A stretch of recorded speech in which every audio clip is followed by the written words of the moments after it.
Positively speaking, there is nothing more absurd than images that attribute human qualities to a nest. For a bird, a nest is no doubt a good warm home. It is even a life-giving home, since it continues to shelter the bird that has come out of the egg. It also serves as a sort of downy coverlet for the baby bird until its quite naked skin grows its own down. But why hasten to make a human image, an image for man's use, out of such a paltry thing? The ridiculous nature of this image would become evident if the cozy little nest, the warm little nest that lovers promise each other, were actually compared with the real nest, lost in the foliage. Among birds, need I recall, love is a strictly extracurricular affair, and the nest is not built until later, when the mad love chase across the fields is over. If we were obliged to reflect upon all this, and deduce from it a lesson for human beings, we should have to evolve a dialectics of forest love and love in a city room. I like this idea.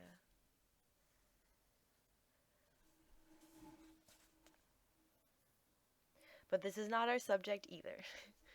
Only someone like André Thuriet, I don't know, would compare a garret to a nest, and accompany the comparison with the following single remark.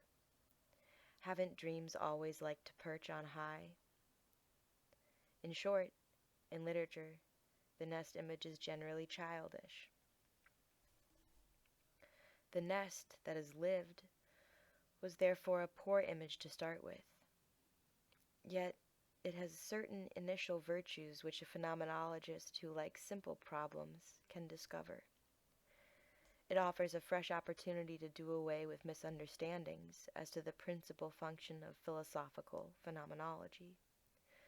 For it is not the task of this phenomenology to describe the nests met with in nature,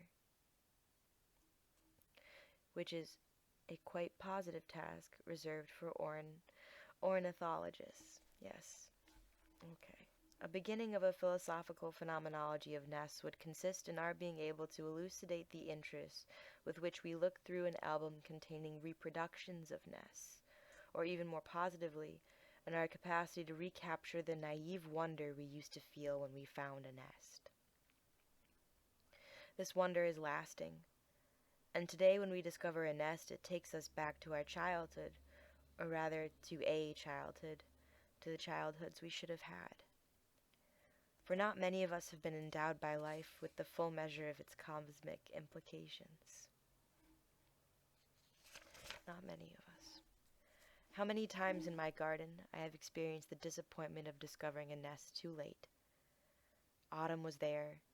The leaves had already begun to fall, and in the fork of two branches there was an abandoned nest. To think that they had all been there, the father bird, the mother bird, and the nestlings, and I had not seen them. An empty nest found belatedly in the woods in winter mocks the finder. I don't think so.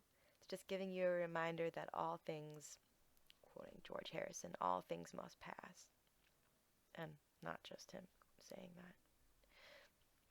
Anyway, I think Bachelard can calm down a little. A nest is a hiding place for winged creatures. How could it have remained invisible? Invisible from above, and yet far from the more dependable hiding places on the ground.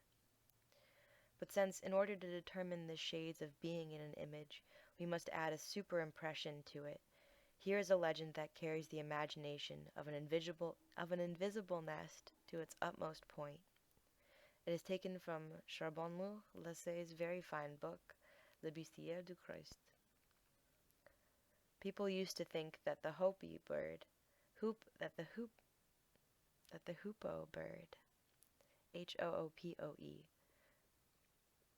could hide entirely from the sight of all living creatures, which explains the fact that, at the end of the Middle Ages, it was still believed that there was a multicolored herb in the hoopoe's nest, which made a man invisible when he wore it. This may be Yvonne Gall's herb dream. But the dreams of today do not go this far, and an abandoned nest no longer contains the herb of invisibility. Indeed, the nest we pluck from the hedge like a dead flower is nothing but a thing. I have the right to take it in my hands and pull it apart. In melancholy mood, I became once more a man of the fields and thickets, and a bit vain at being able to hand on my knowledge to a child, I say, "This is the nest of a titmouse." I saw a titmouse yesterday, a tufted titmouse. Anyway, and so the old nest enters into the category of objects. The more varied the objects, the simpler the concept. But as our collection of nests grows, our imagination remains idle, and we lose contact with living nests. And yet it is living nests that could introduce a phenomenology of the actual nest, of the nest found in natural surroundings, which becomes for a moment the center, the term is no exaggeration, of an entire universe, the evidence of a cosmic situation. Gently, I lift a branch. In the nest is a setting bird, but it doesn't fly away, it only quivers a little. I tremble at having caused it to tremble. I am afraid that this setting bird will realize that I am a man, a being that has lost the confidence of birds. I remain motionless. Slowly, the bird's fear and my own fear of causing fear are allayed, or so I imagine. I breathe easy again and let go of the branch. I'll come back tomorrow. Today I am happy because some birds have built a nest in my garden. And the next day when I come back, walking more softly than the day before, I see 8 pink-white eggs in the bottom of the nest. And how small they are, how small these thicket eggs are. This is a living inhabited nest. A nest is a bird's house. I've known this for a long time. People have told it to me for a long time. In fact, it is such an old story that I hesitate to repeat it, even to myself. And yet, I have just re-experienced it. And I recall very clearly days in my life when I found a live nest. Such genuine recollections as these are rare in life. And how well I understand these lines from Toussaint's Le Monde d'Oiseaux. My recollection of the first bird's nest that I found all by myself has remained more deeply engraved in my memory than that of the A First Prize I won in grammar school for a Latin version. It was a lovely linnet's nest, with 4 pinkish-gray eggs straighted with red lines, like an emblematic map.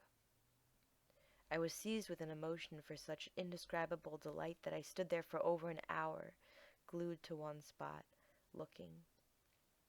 That day, by chance, I found my vocation. What a fine passage for those who are always looking for primal interests. And the fact that from the start Toussaint reacted with such emotion helps us to understand that he should have succeeded in integrating the entire harmonic philosophy of a Fourier in both his life and work, and even added an emblematic life of universal dimensions to the life of a bird. But in everyday life too, for a man who lives in the woods and fields, the discovery of a nest is always a source of fresh emotion. Fernand Lequin, the botanist, writes that one day while walking with his wife, Matilda, he saw a warbler's nest in a black hawthorn bush.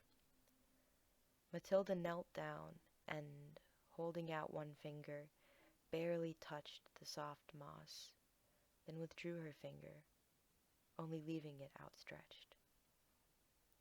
Suddenly, I began to tremble.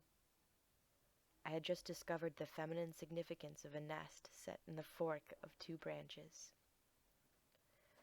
The thicket took on such a human quality that I called out, "Don't touch it! Above all, don't touch it!"